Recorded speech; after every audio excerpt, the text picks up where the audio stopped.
2 రోజుల్లో సరుకు వస్తుంది. సరుకా? మేము అడిగిన మందన్నా. ఏయ్, మందు చేయడానికి కలుపుతారు కదా గంజాయి, అది.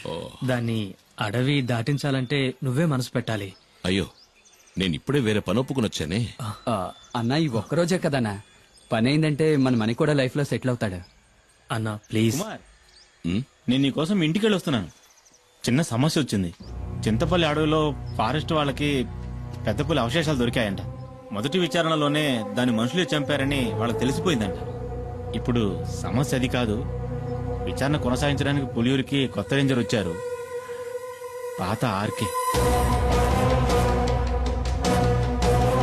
చచ్చింది పులి అయితే చంపింది కుమార్ అని అతను బల్లగుద్ది చెప్తున్నాడు. కుమార్, ఇకపై నువ్వు ఊళ్ళో ఉండద్దు, అడవిలోకి వెళ్ళిపో. పాత పగన ఆ రేంజర్ మర్చిపోయి ఉంటాడు. నువ్వు ఇక్కడే ఉంటే మీ ఇద్దరికి మళ్ళీ గొడవలు వస్తాయి. బయలుదేరు.